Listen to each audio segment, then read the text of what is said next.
नमस्कार दोस्तों, आशा करती हूँ आप सभी ठीक हैं। मैं आपका स्वागत करती हूँ आपके अपने YouTube चैनल कवि मंच पर। दोस्तों, आज हम चर्चा करेंगे भारत के एक मुख्य शत्रु चीन की। ये कविता सुनने के बाद आप अपने घर में देखिएगा, यदि मेड इन चाइना लिखा हुआ कोई भी सामान, कोई भी प्रोडक्ट आपको अपने घर में मिले तो उसे बड़े ध्यान से देखिएगा। इन आंखों से नहीं, अपने दिल की आंखों से देखिएगा। शायद उस सामान को ध्यान से देखने पर आपको उस पर हमारे देश के सैनिकों के खून के धब्बे नजर आएंगे। थोड़ी चिंतित मैं हूं और थोड़ी चिंतित आप सबको करना चाहती हूं। आप सबके समक्ष एक चित्र बनाती हूं, उसके बाद आपके आशीष से आपके समक्ष एक कविता पढ़ना चाहूंगी।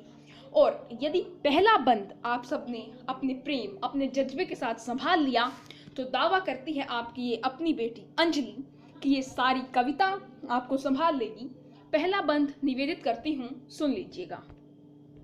अमर तिरंगे की बस्ती में लाल बवंडर आया है, अमर तिरंगे की बस्ती में लाल बवंडर आया है। काल दूत के भाल सरीखा जिसका काला साया है।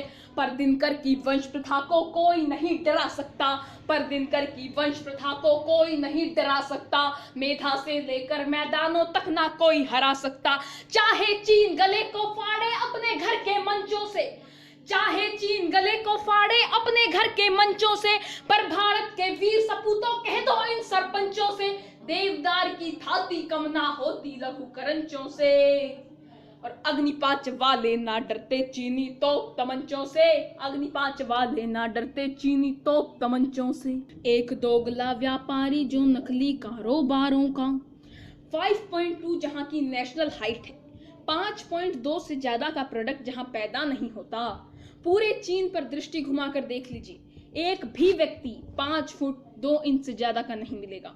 इस पंक्तियों को ध्यान में रखते हुए सुनिएगा, पंक्तियां निवेदित करती हूँ। एक दोगला व्यापारी जो नकली कारोबारों का, एक दोगला व्यापारी जो नकली कारोबारों का, हमको रोब दिखाता है वो अपने चंद सियारों का।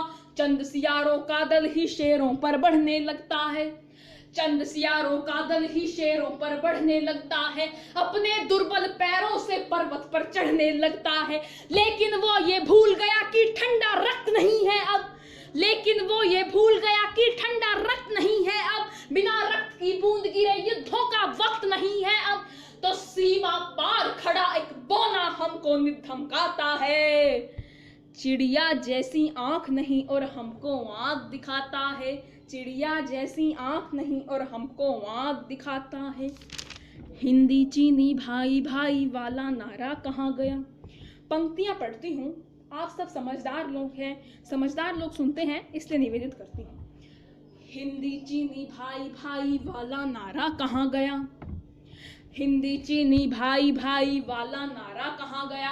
वो इंसान के ज्ञानदीप का वो उजियारा कहाँ गया। ये ड्रैगन जो नष्ट कर रहा मणियों के उजियारे को, ड्रैगन कहा जाता है चीन को, सुनिएगा। ये ड्रैगन जो नष्ट कर रहा मणियों के उजियारे को, ये ड्रैगन जो नष्ट कर रहा मणियों के उजियारे को, ये बुनता है जाल इस तरह जैसे मकड़ी जाले को। ये अक्साई चिन्ह पर भी अपना अधिकार समझता है। अक्साई चिन्ह चीन, पाकिस्तान और भारत के संयोजन में तिब्बती पठार के उत्तर पश्चिम में एक विवादित क्षेत्र है, जिस पर चीन अपना मात्राधिकार समझता है। तो इसको ध्यान में रखते हुए पंक्तियां सुनिएगा, निवेदित करती हूँ। ये अक्साई चिन्ह पर भी अपना अधिकार समझता है, ये भारत को केवल धंधे का बाजार समझता है। 4 पंक्तियां, उनका एक आंदोलन आप सबके समक्ष खड़ा करना चाहूंगी और आप सब लोगों से ये निवेदन करूंगी कि जो लोग इस आंदोलन में मेरा साथ देना चाहें, उनका असीम प्रेम, उनका आशीष और उनकी प्रतिक्रियाएं अवश्य चाहूंगी। पंक्तियां सुनिएगा। ये भारत को केवल धंधे का बाजार समझता है, तो इस दीमक जैसे दुश्मन से खत्म सभी संबंध करो, तो इस दीमक जैसे दुश्मन से खत्म सभी संबंध करो। बाजारों से चीनी चीजें लेना देना बंद करो। तो जिस दिन इन व्यापारिक राहों पर पहिया रुक जाएगा, तब ड्रैगन का सिर भारत के चरणों में झुक जाएगा, तब ड्रैगन का सिर भारत के चरणों में झुक जाएगा। हमसे तुमने शंकर का कैलाश लिया वो सहन किया, आज भी भोलेनाथ का समाधि स्थल चाइना के पास है और यदि दर्शन करने हो तो चीन की इजाजत लेनी पड़ती है कि यदि आप कहें तो दर्शन कर लें। 130 करोड़ के इस देश की ये भाषा तो नहीं होनी चाहिए।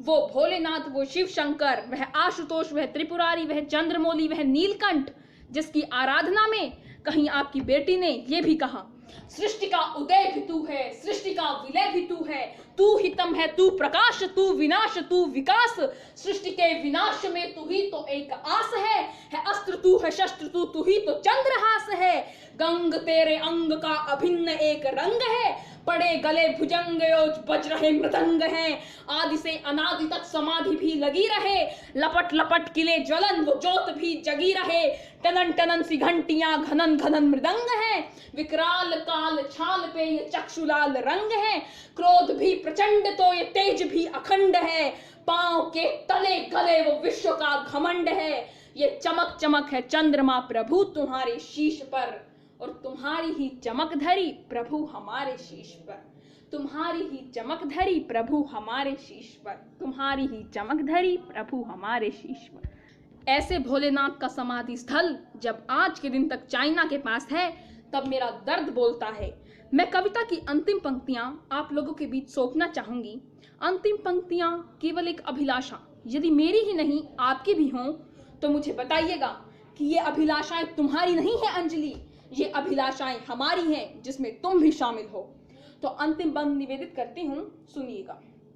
हमसे तुमने शंकर का कैलाश लिया वो सहन किया, हमसे तुमने शंकर का कैलाश लिया वो सहन किया, तिब्बत के मुद्दे पर हमको दगा दिया वो सहन किया, माना कि उस वक्त यहाँ असलों से लेस नहीं थे हम, माना कि उस वक्त यहाँ असलों से लेस नहीं थे हम, परमाणु हथियारों के बलशाली देश नहीं थे हम, लेकिन वो ये भूला पहले जैसी बात नहीं है अब, भारत का दिन कर उगाया दिन है रात नहीं है अब, तूने अगर खिलवाड़ कर लिया इस भारत की माटी से, तुमने अगर खिलवाड़ कर लिया इस भारत की माटी से। अंतिम पंक्तियों पर आप सभी की प्रतिक्रियाएं चाहूंगी। तुमने अगर खिलवाड़ कर लिया इस भारत की माटी से, अग्नि मिसाइल तुम पर छोड़ेंगे शंकर की घाटी से, अग्नि मिसाइल तुम पर छोड़ेंगे शंकर की घाटी से। धन्यवाद दोस्तों। यदि आपको मेरी ये कविता पसंद आए तो मेरे वीडियो को लाइक, शेयर, सब्सक्राइब और मेरे चैनल पे कमेंट करना ना भूलिएगा। तो दोस्तों मिलते हैं अगली वीडियो के साथ।